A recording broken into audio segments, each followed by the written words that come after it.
के इस science question के साथ जो भी पटवारी में आने वाले साइंस के क्वेश्चन है उसको हम देखते हैं 10 क्वेश्चन। तो हर डेली हम 10 क्वेश्चन लेके आएंगे। और जो पहला क्वेश्चन है, कोशिका का अध्ययन क्या कहलाता है। तो कोशिका का अध्ययन हम देखेंगे कि ऑप्शन नंबर ए दिया है नेफ्रोलॉजी और साइटोलॉजी, न्यूरोलॉजी और नॉन ऑफ दीज। तो हमारा कोशिका का जो अध्ययन है क्या कहलाता है, साइटोलॉजी, ऑप्शन नंबर बी। और न्यूरोलॉजिस्ट क्या है, न्यूरोलॉजिस्ट ये मतलब माइंड की जांच है, वो न्यूरोलॉजी। और ये साइटोलॉजी यानी कोशिका की अध्ययन। तो कोशिका की खोज किसने किया था, तो कोशिका का खोज हम देखेंगे किसने किया था, तो रॉबर्ट हुक ने। तो हमारा करेक्ट ऑप्शन क्या हो जाएगा, रॉबर्ट हुक ने। यदि बात करें दोस्तों रॉबर्ट ब्राउन की, तो रॉबर्ट ब्राउन ने केंद्रक की खोज की थी। और स्लाइडन एवं स्वान ने ये कोशिका सिद्धांत का प्रतिपादन किया था। और रॉबर्ट ब्राउन 2 जगह हो गया है। तो यहाँ पे आप नॉन ऑफ दीज डाल सकते हैं, नॉन ऑफ दीज यानी इनमें से कोई नहीं। तो रॉबर्ट हुक ने कोशिका की खोज किया था और रॉबर्ट ब्राउन ने क्या है, केंद्रिका का खोज किया था। स्लाइडन एवं स्वान ने क्या है, कोशिका का सिद्धांत दिया था। तो अब देखेंगे प्रश्न नंबर 3। तो सबसे छोटी कोशिका कौन सी है, तो हम देखेंगे सबसे छोटी।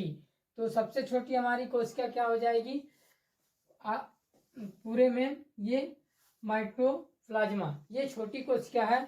और सबसे बड़ी कोशिका की बात करें तो शुतुरमुर्ग की अंडा क्या है, जीवों में सबसे बड़ा कोशिका शुतुरमुर्ग की अंडा है, तो उसमें पाया जाता है। और मानव की बात करें तो मानव में सबसे छोटी यदि कोशिका को देखा जाए तो क्या हो जाएगा, मानव की सबसे छोटी कोशिका स्पर्म है।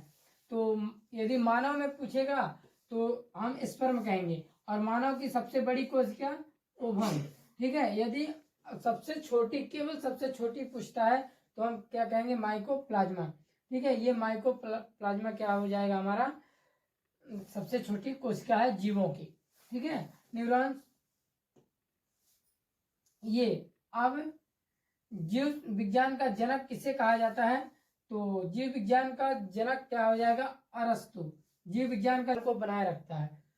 और कोशिका का कंट्रोलर या ब्रेन कहा जाता है, किसे हम कंट्रोल कोशिका का कंट्रोलर या ब्रेन कहेंगे। तो लाइसोसोम, ये तो आत्महत्या की थैली है। राइबोसोम, ये प्रोटीन निर्माण में सहायक है। नाभिक, यही हो जाएगा हमारा ऑप्शन नंबर सी। तो कोशिका का कंट्रोलर या ब्रेन किसको हम कहेंगे, नाभिक को, यानी जो बीचों बीच कोशिका के बीचों बीच पाया जाता है उसे हम क्या कहेंगे, ब्रेन। और 10वां नंबर और लास्ट क्वेश्चन है हमारा, ऊतक का अध्ययन क्या कहलाता है, तो ऊतक का अध्ययन हमारा क्या कहलाता है, हिस्टोलॉजी। तो ऊतक का अध्ययन और साइटोलॉजी क्या हो जाएगा, कोशिका का अध्ययन, ठीक है। तो इस प्रकार से हमारा ये 10 क्वेश्चन हो गए। और नेक्स्ट वीडियो में हम अलग से 10 वीडियो, मतलब अरस्तु ने ही जीव विज्ञान में ज्यादा महत्व दिए थे। और थियोफ्रेस्टस ये वनस्पति विज्ञान के जनक है, ठीक है। और ये वाल्डेयर जो है जीन में पाए जाने वाले क्रोमोसोम की खोज की थी, कौन, वाल्डेयर ने। और रॉबर्ट हुक ने, ये मैं पहले बता दिया हूं क्या, कि कोशिका की खोज किसने की थी, रॉबर्ट हुक ने।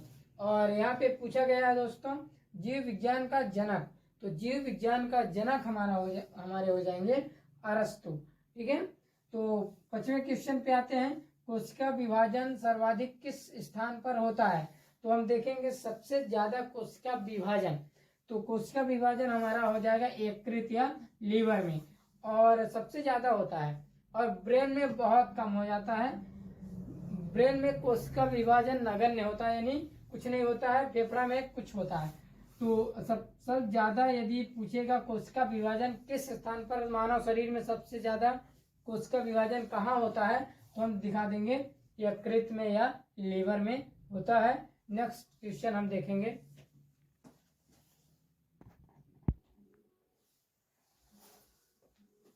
अब हमारा छठवां क्वेश्चन है, कोशिका के बाहरी परत को क्या कहा जाता है?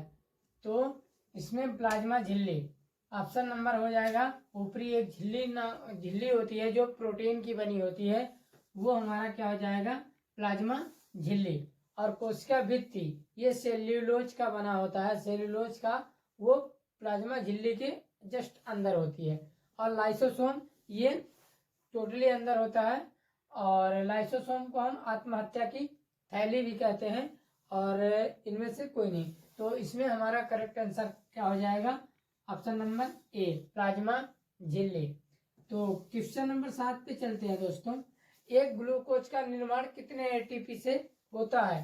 तो हमारा ए ऑप्शन दिया है 36 एटीपी, 38 एटीपी, 40 एटीपी और 32 एटीपी। तो हम इसमें से क्या हमारा ऑप्शन हो जाएगा? 38 एटीपी। तो हमारा एक ग्लूकोज का जो निर्माण होता है 38 एटीपी से होता है। और प्रश्न नंबर 8, तो कोशिका के आंतरिक कंकाल को क्या कहते हैं? जैसे शरीर का आंतरिक कंकाल होता है वैसे ही हमारा कोशिका का कंकाल होता है। तो कोशिका के आंतरिक कंकाल को एंडोप्लाज्मिक रेटिकुलम कहा जाता है। Option number A. माइटोकॉन्ड्रिया कोशिका के अंदर पाया जाता है और राइबोसोम भी अंदर पाया जाता है, बट ये एंडोप्लाज्मिक रेटिकुलम क्या करता है? उसके कंकाल को बनाए रखता है।